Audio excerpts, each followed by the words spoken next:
Welcome to Matters Financial and Geopolitical from a Frontier. Thank you for stopping by. I apologise for Friday, but spent most of my day in the Serena, in point of fact, so I do apologise for that.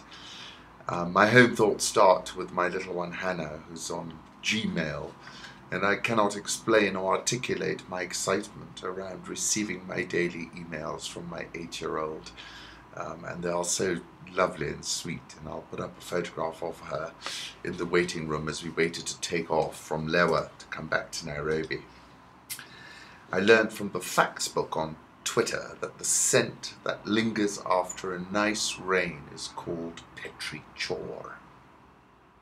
I've always wondered, because I always loved that smell. And then I love this photograph from K Researcher. Meet Notch the lion, king of the Masai Mara, and his 5 sons. What an extraordinary photograph this is. They really are lions at the top of their game. I like this photograph of my hometown of Mombasa by Zane Freestyle on Instagram, and it was taken just outside where Fort Jesus or the Mombasa Club is. It was World Elephant Day on Saturday, and on that note I'll put up a photograph of elephants crossing the Owasso Nero River more than 1,000 days ago. And one of my greatest pleasures is watching and tracking elephants. I recall turning a corner in the Masai Mara and finding myself alone, except for a herd of over 100 elephants, and I'll put up a link to that video that I filmed that morning. And it really was remarkable. I've watched a documentary about the elephants of Kilimanjaro, and if you get a chance, that link is on Rich Rackbaps as well. Do watch it. So I learned from that elephants mourn their dead just like we do. They actually caress the bones of the departed and apparently never forget. And if you are watching that video to which I'm referring, do jump to about 23 minutes for that piece about them mourning their dead. And as I said previously, I'm so pleased with my camera on my Samsung S5, and I took this photograph of the top of Kilimanjaro as we flew over it from Nairobi on our way to Maputo. And I'll also put up a photograph of elephants taken in the Amboseli last year, and they were extraordinarily grand. And the matriarch you can see at the back is just ginormous. Roland Barthes, and you'll see why I'm quoting him in a moment, says, "Language is a skin. I rub my language against the other. It is as if I had words instead of fingers, or fingers at the tip of my words. My language trembles with desire." The supermoon, which I waited up for last night, but it was just too cloudy. I'll put up a photograph I found. Erdogan has won the Turkish presidential election. He was expected to. And then I was taken aback by this photograph. He was fighting to save his life to the very end, till he was completely burned up. Jarecke says of the man he photographed, he was trying to get out of that truck. And I'll put up the photograph. And that took me to The Falling Man by Don DeLillo, which I'm reading. And I'll just read you an excerpt from it. "When he appeared at the door, it was not possible. A man come out of an ash storm, all blood and slag, reeking of burned matter, with pinpoint glints of slivered glass in his face. He looked immense in the doorway, with a gaze that had no distance in it. He carried a briefcase and stood slowly nodding. She thought he might be in shock, but didn't know what this meant in precise terms, medical terms. He walked past her toward the kitchen. She tried calling her doctor, then 911, then the nearest hospital, but all she heard was the drone of overloaded lines. She turned off the TV set, not sure why, protecting him from the news he just walked out of, that's why, and then went into the kitchen. He was sitting at the table, and she poured him a glass of water and told him that Justin was with his grandmother, released early from school, and also being protected from the news, at least as it concerned his father. Then Where there are suicide bombings is now in the hospital. Maybe you don't want to hear this. I don't know. In those places where it happens, the survivors, the people nearby who are injured, sometimes months later, they develop bumps, for lack of a better term. And it turns out this is caused by small fragments, tiny fragments of the suicide bomber's body. The bomber is blown to bits, literally bits and pieces, and fragments of flesh and bone come flying outward with such force and velocity that they get wedged, they get fixed in the body of anyone who's in striking range. Do you believe it? A student is sitting in a cafe. She survives the attack. Then months later they find these little, like pellets of flesh, human flesh that got driven into her skin. They call this organic shrapnel. He tweezed another splinter of glass out of Keith's face. This is something I don't think you have, he said. Prime Minister Nouri al-Maliki has deployed troops and tanks on the streets of Baghdad. His sheer force came after he defied efforts by lawmakers to pressure him to drop his bid for a third term. Plans to sue Iraqi President Fuad Massoum in federal court for violating the constitution by extending the period for choosing a candidate for prime minister. The New Yorker is carrying an article, Oil and Erbil. Erbil is an oil-rush town where the local powers that be similarly manipulate their ambiguous sovereignty for financial gain, their own, and that of any pioneer wild and wily enough to invest money without having it stolen. Erbil is the capital of the oil-endowed Kurdish regional government in northern Iraq. There, the United States built political alliances and equipped Kurdish Peshmerga militias long before the Bush administration's invasion of Iraq in 2003. The Kurdish region is functional in the way we would like to see, Obama explained. It is tolerant of other sects and other religions in a way that we would like to see elsewhere, so we do think it is important to make sure that space is protected. ExxonMobil and Chevron are among the many oil and gas firms, large and small, drilling in Kurdistan under contracts that compensate the companies for their political risk-taking with unusually favorable terms. Basically, the argument being that this is all about oil again. Obama's defense of Erbil is effectively the defense of an undeclared Kurdish oil state whose sources of geopolitical appeal as a long-term non-Russian supplier of oil and gas to Europe, for example, are best not spoken of in polite or naive company. Hillary Clinton's failure to help Syrian rebels led to the rise of ISIS. This is an interview she's given in the Atlantic, trying to create some differentiation between herself and President Obama.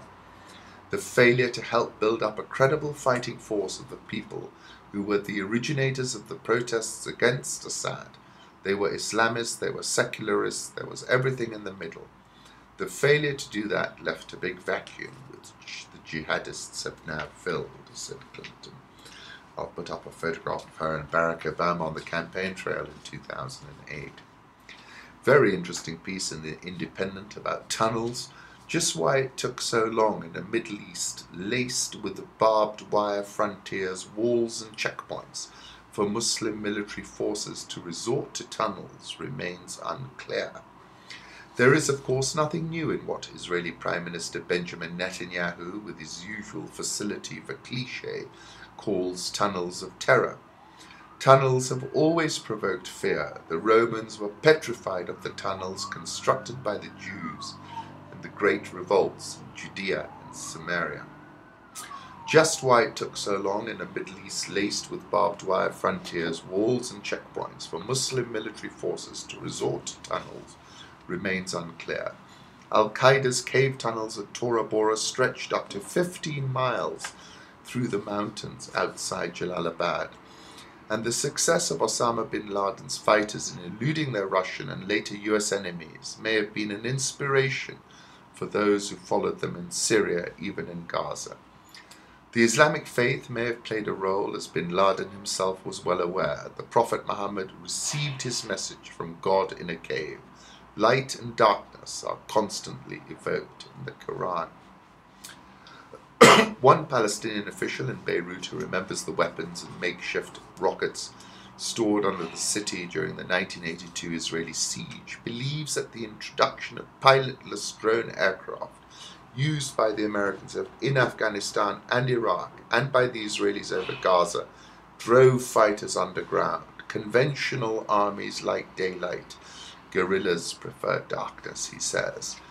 When drones could see at night, we had to go beneath the earth. The more powerful that eye in the sky, it seems, the more tunnels will be dug. If in the mantra of US forces guerrilla war is asymmetrical, it is becoming ever more three-dimensional. 29 people were killed in an Iranian plane crash, and my conclusions are planes have been falling out of the sky like flies this year. US intelligence analysts are weighing the possibility that the shootdown of MH17 was a botched attempt by extremists in the Ukrainian government to assassinate Russian President Vladimir Putin, whose aircraft was returning from South America the same day. I think that's the case. And then Pepe Escobar saying, "All hail Ukraine as the new Somalia, a fitting Frankenstein created by the exceptionalist empire of chaos." I like this photograph from Global Post of Myanmar, and I'll leave you with my final political reflection, which is about Abu Abdurrahman Al-Trinidadi, who says, "Please, O believers, come who can make it come to Sham as soon as possible." Cradling an automatic weapon in one hand and a young boy in his other arm, and standing on a street alongside other fighters with weapons who are also surrounded by kids, the Caribbean accented Al-Trinidadi added, "Look at all the little children, they're having fun." Currency markets: Euro 134, the figure; dollar index 81.40, Japanese yen 102.14. Remember, it touched 101.51 on August 8. Swissy 0.9061, pound 167.78, Aussie 0.9283, India rupee 61.1, South Korean won 1031.15, Rial 228.41, Egyptian pound 715.61, and the South African rand 1064.50. A gauge of currency price swings rose to a 2-month high last week. JP Morgan Chase's global FX volatility index was at 6.22%. after reaching 6.33% on August 7. I'll put up a 3-month chart of the dollar index at 81.40. It's had 4 straight weeks of gains, and I think we're in a consolidation phase here before the next move higher. Euro dollar 134, the figure. German 10-year yields dropped to a low of 1.023% before trading at 105%. That was on Friday. German 2-year rates fell to a low of minus 0.05%, which is the lowest since May 2013. Gold, I'm going to put up a 1-year chart, last trading at $1307.25. Crude oil, $97.86. I think it's a bit of a trading buy down here.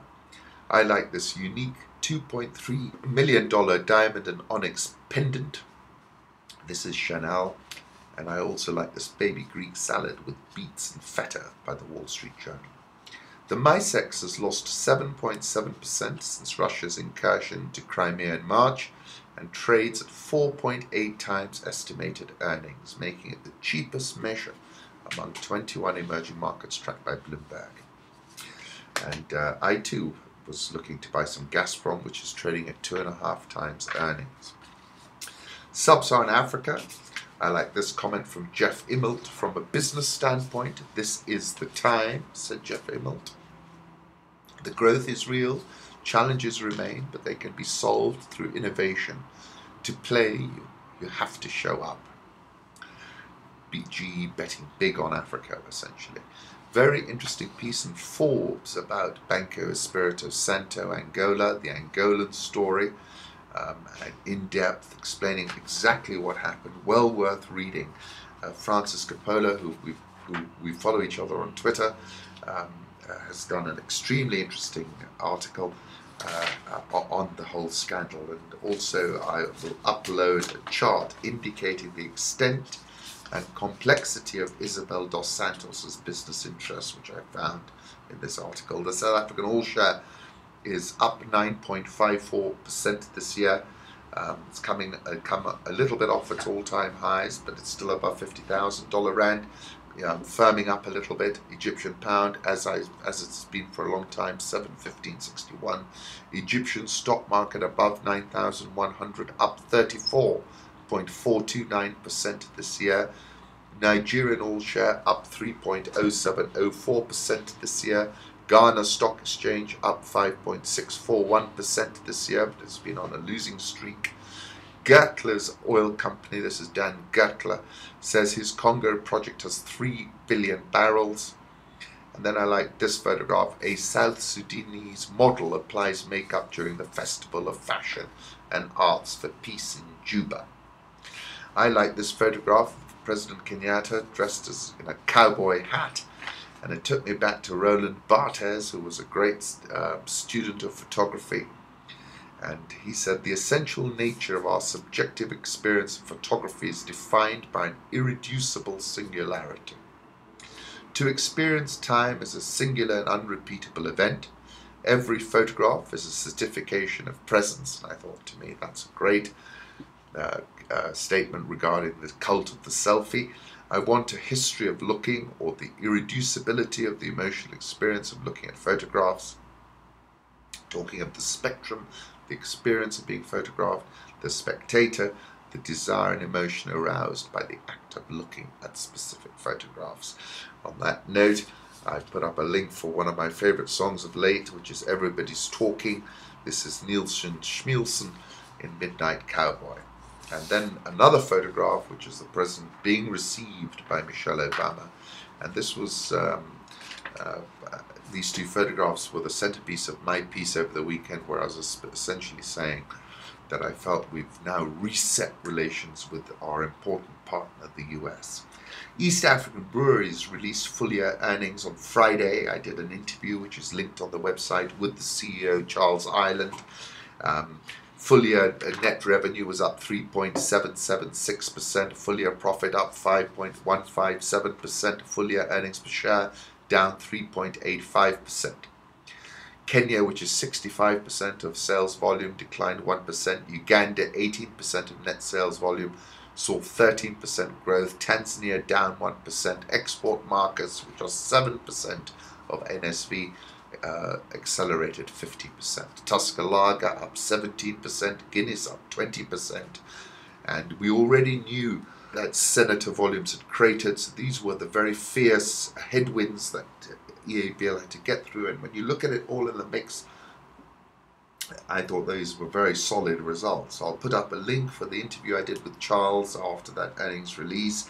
I'll put up a photograph of the two of us that I took, a link to the MindSpeak session that Charles did, and they revealed in these earnings results that they're sitting on 13,000 tons of sorghum, which is the main raw material used in the production of Senator Keg, and that's because of the government, doubling the cost of the drink via taking away a tax break. I'll put up a diagram where you can see the senator volumes and how much they fell by. But so on balance, better than expected. Lots of growth, plus 17 Tusker, plus 20 Guinness. Reserve spirits up 75%.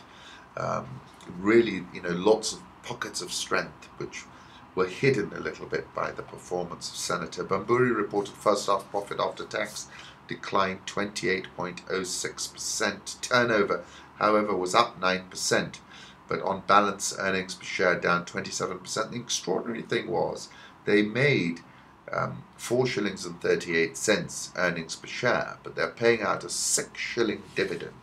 And I think that's all around the parent company looking for some cash, as opposed to the justification they put in the results release, which was saying that they've been in business for 60 years and they want to thank their shareholders. M-Pesa tops the fastest growing global cash transfer companies. Coverage note says M-Pesa should now be treated as a money transfer or payments processing service rather than just another mobile phone application. Analysts at UBS say that when the growth in revenues and profits generated from M-Pesa compared with those from other services like Visa and MasterCard, the Safaricom unit's performance emerges on top. M-Pesa's far faster earning EBITDA growth than the majority of global payments and transaction processing peers, 29% year-on-year versus peers at an average of 10%. The report says the average growth rate for Visa and MasterCard revenues over the last 3 years is 11%, while EBITDA stands at 11 and 10% respectively. Over the same 3-year period, M-Pesa's revenues have on average grown by 20%. I'll put up a photograph I took 822 days ago when I tweeted M-Pesa, the jewel in the Safaricom crown. Safaricom share price details are on the website, are on Rich Wrap-Ups, and I also put up a link to that tweet when I was in Switzerland, and the chairman of Credit Suisse said mobile payments are more popular in Kenya than in Switzerland. The central bank reported that value of mobile payments grew by nearly a third to 1.1 trillion shillings for the first 6 months. CFC Bank reported profit after tax accelerated 52.435%.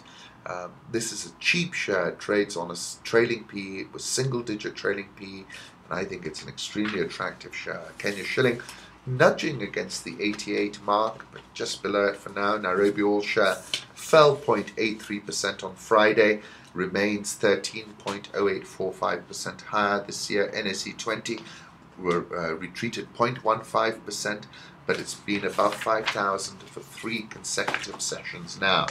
I think on balance that lower interest rates will support the market, although we saw some quite aggressive profit taking Thursday and Friday, but I think we're going to be back on track later on this week. Once again, thank you for stopping by. Hope you had a wonderful weekend, and looking forward to the week.